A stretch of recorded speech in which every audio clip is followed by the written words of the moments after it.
Trader Bill sets up the team for next year's draft.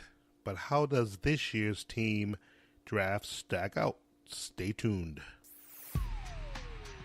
Welcome to the Sports Perspective, an American football fancast about the New England Patriots and also news from around the league. Here is your host, Roy. Hey everybody, happy Tuesday evening. I am your host, Roy, and I hope you all saw the draft. All kinds of stuff happened. Trades were made. New players coming to Boston. Crazy draft. The Patriots traded down, traded up, get this player, drafted some surprise players. But first, some breaking news. Gronkowski and Tom Brady are coming back to the Patriots. Ho-ho! Shocker. We all never saw that coming, did we? Finally, the stupid saga hopefully can end. I'm glad it's finally over. We can get on to football, knowing, yes, they're going to be here, like we already knew. Man, I hope to God this is the last news we'll hear about Gronk before camp. But yeah, I highly doubt that anyway. I'm sure something will happen. I'm sure he'll do something. I'm sure he'll say something. I'm sure something will happen. So, yeah, stay tuned for that. And as far as the 2018 draft, it's finally over. I don't know how many of you actually watched the whole draft, but I love the draft, and it's fun to watch it, listen to, all the talk about the drafted players and who's going where and how they fit into each team and blah, blah, blah. But if you're watching it, waiting for the Patriots to pick a player after the first round, you get all excited like I did. I was like, oh, let's see who they get. And then all of a sudden, the Patriots trade the pick. All right. So then you see where they draft again, see where their position is. And then it comes up to that time. You get all excited. Get all ready to see who they're going to pick, who the new player is going to be. And they trade down. Well, if you watch the draft, it was a lot of that. A lot of trading down. Though they did trade up at one point. And they did draft a quarterback. But is he the draft quarterback for the Patriots of the future? Is he the saving of the franchise after Tom Brady leaves? We'll have to see about that. They did make 8 trades overall. And we're going to look into all the draft, the players they finally did draft, and talk about them just a little bit. A little quick once over. But before we do that, let's look at the actual trades they made. Because they made 8 of them. Now, the first trade they made, they traded the 95th pick to San Francisco for offensive tackle Trent Brown in the 143rd pick. Not bad. We got an offensive tackle, and they moved down in the draft. In trade number 2, the Patriots traded the 43rd pick to Detroit for the 51st pick and the 117 pick. I kind of like that move. You're trading down, but you're only trading down a few slots, and you're getting an extra pick out of the deal, which is cool. Then trade 3, the Patriots deals the 51st pick to Chicago for the 105th pick and the 2019 second round pick. I kind of like that deal also. Get a pick for next year. And then trade number 4, the Pats traded the 63rd pick and the 117 pick to Tampa Bay for the 56th pick. There they go. Sliding down, sliding up, sliding down, sliding up. And then trade 5, the Pats traded the 105th pick to Cleveland for the 114th and the 178 pick. Again, bye-bye. And then in the 6th trade, the Patriots traded the 114th pick to Detroit for a 2019 third-round pick, and I like that deal. Get some high picks for next year. Then trade number 7. The Patriots trade the 198th pick to Kansas City for the 113th and the 243rd pick, I believe. And then finally, in trade 8, the Patriots traded the 233rd pick to Philadelphia for the 250th pick and a 2019 7th round pick. That's a lot of trading, a lot of wheeling and dealing. But that's what the Patriots do. They draft players and they trade down in the draft. So let's look at that 2019 and how the draft picks stack up. So the Patriots have a first-round pick, a second-round pick from the Bears, their own second-round pick, a third-round pick from the Lions, and 2 compensatory picks from players that they've lost. And then they have a 4th-round pick, a 5th-round pick, a 6th-round compensatory pick, a 7th-round pick via the Eagles, their own 7th-round pick, and another projected compensatory pick. You know, all the compensatory picks, they're all projected because it depends on how the players do and all other kinds of crap. So, yeah. So that's what it looks like right now. Looks pretty good if things stack the way they are stacked. Looks like they have some good picks coming next year. Now, you say, why do they get picks for next year? Well, there's several reasons for that. They can swing these picks for players now.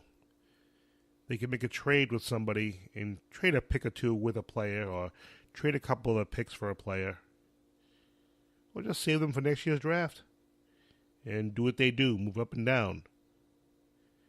You know, maybe they'll like a quarterback in the early rounds next year, and they can trade up and snag them. The key is you have to have able to do a lot of things, and draft picks come in handy.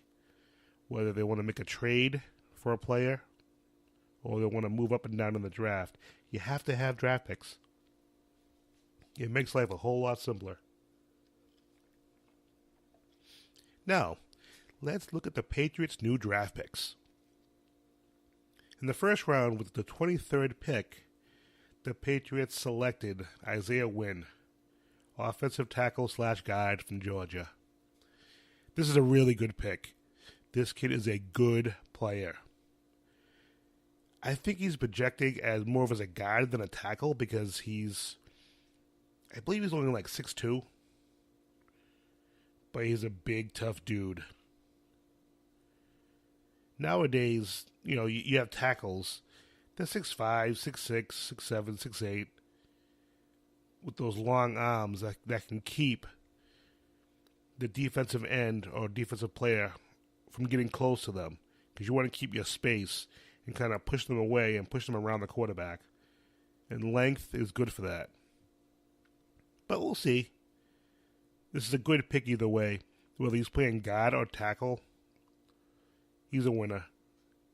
That's a very, very good pick. And then the surprise pick for me in the first round at number 31, which I thought they would probably trade. They drafted Sony Michel, running back out of Georgia. This kid is going to be a beast. He's being compared to Alvin Kamara. If you don't know who Kamara is, look up the New Orleans Saints running back and look what he did last year. And oh, by the way, Sony is the first running back taken by the Patriots in the first round since the Patriots took, wait for it, Lawrence Maroney. What? Remember him? Good old Lawrence Maroney. This kid's a lot better than him, believe me. This kid's probably going to be our number 1 running back right out of the gate. he's definitely going to be our best running back, provided he stays healthy and can hold on to a football. Now, I was shocked and happy at the same time that they took him. He's explosive, and he's definitely a playmaker. Although, there's one downside. He did tear his ACL in high school. But Curtis Martin, I think, didn't he have those issues? I think he did. I think those were his concerns about him coming out of high school and college, is that he had a bad knee. And look how he turned out. Not bad. Not bad at all. Then in the second round, at number 56, the Patriots took Duke Dawson. What a cool name. What's your name? Duke Dawson. Cornerback out of Florida. 5'10", 197 pounds. Now, word is on the street that he's going to be the slot corner. Though he has played outside, and he's played safety. Again, he's a Patriots player. He's versatile and athletic. They love versatile and athletic players. Then in the fifth round, because the Patriots kept trading down and down and down and down, at number 143, they took Jawan Bentley, inside linebacker from Purdue. He's a 6'2", 260-pound linebacker, and he plays physical. And he's a hitter. Some people called him a throwback. And what I found kind of weird, he wasn't even invited to the combine. But then he played in the Senior Bowl, and we took him in the fifth round. And people say he's a little on the slow side, but he's a very physical player. And a pretty smart player, I'm hoping. Because he'll need to play smart if he's going to make the team. He'll be interesting to watch. I like these players who, they're not very physical as far as athleticism. And, we sit back and like, why did they take him? Now, Teddy Bruschi, I don't know if people remember, when the Patriots drafted him, he was considered an undersized defensive end. Couldn't play.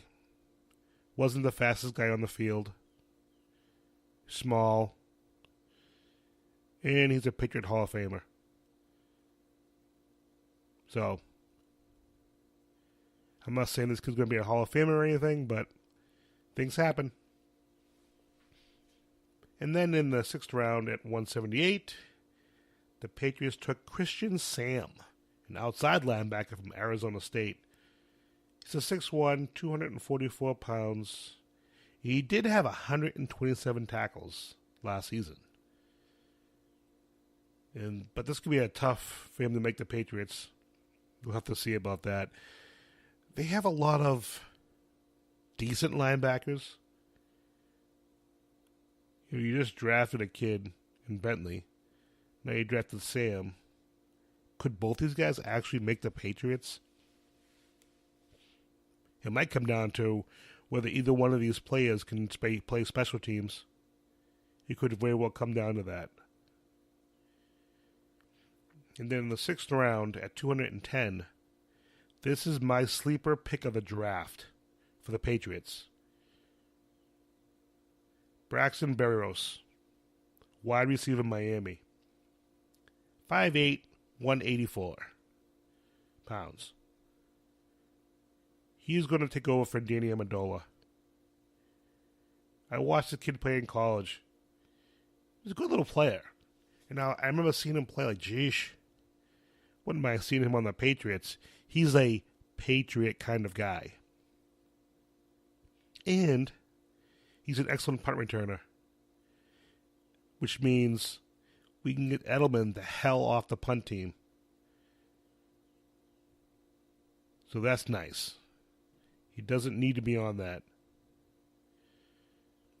So we could potentially have a slot receiver and a punt returner And the kid's smart. He was a valedictorian of the Miami's business school. So he's a smart kid. Definitely a smart kid. So that's nice. Which we all know you have to be smart to pick up the Patriots offense, so he has a leg up as far as that goes. Then in the 7th round, at 219, the Patriots finally got their quarterback, Danny Etling, out of LSU. Now, the Patriots said they liked the fact that he didn't turn the ball over. He just had 2 interceptions in 2017. But what I didn't realize, he's actually a little older than just a typical college kid. He's going to be 24 in July. And the problem is a lot of people have very little good to say about him during the draft or after the draft. People are saying he has the potential to be a backup and not much else. But then again, the Patriots drafted a little guy named Tom Brady. And look what happened to him. Could that happen twice? Most certainly not, but it'll be fun to think about it. Time will tell. But anyway, also in the 7th round, the Patriots drafted Keon Crossan at 243. Number 243. Cornerback out of Western Carolina. The kid is fast. His 40 time was 4.32. That's freakish fast. But again, another kid who wasn't invited to the combine. But he impressed the Patriots at his pro day. I don't know what to think about this kid. But he's a 7th rounder. Who knows? Maybe they'll hit lightning in the bottle and he'll be a good corner for him. You never know. Then at 7th round, with pick number 250, the Patriots selected Ryan Izzo. The Patriots have an Izzo, tight end out of Florida State, 6'4", 256 pounds. And the stats on him is that he plays tough. He plays tough, all right. People are saying he's more like a Dwayne Allen type of player who's really good at blocking. The Patriots need a guy that can block. So that's good.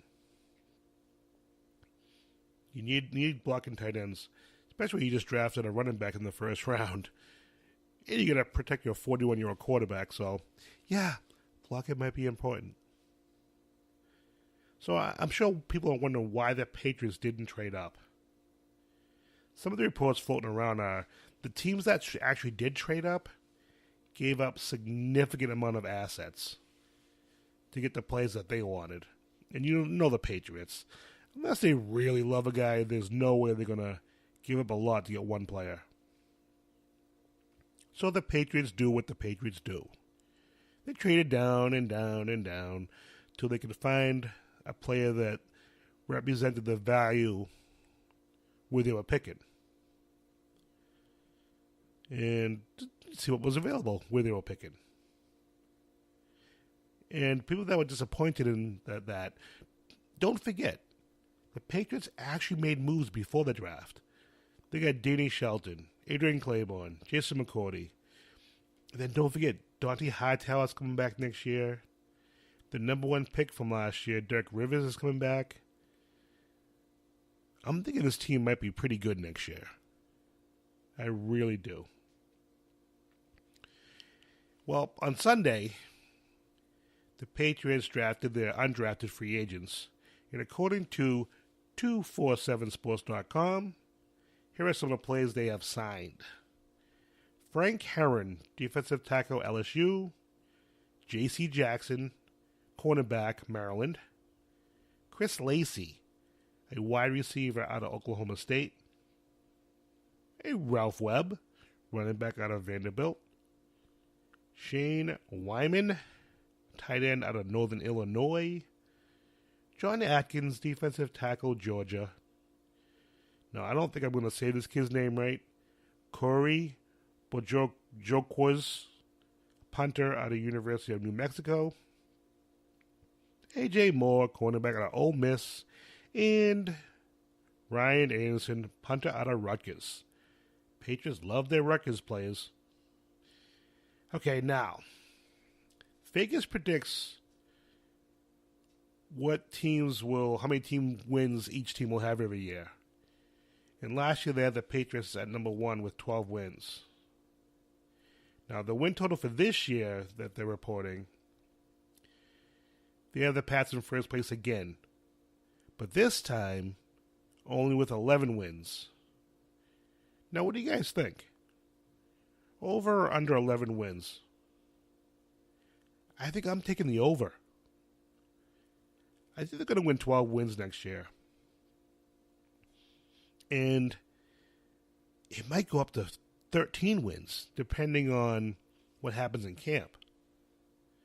Because I really believe this could be a really good team. You know, it's only May, so there's still plenty of time to add players to the roster. So time will tell. So tell me what you guys think.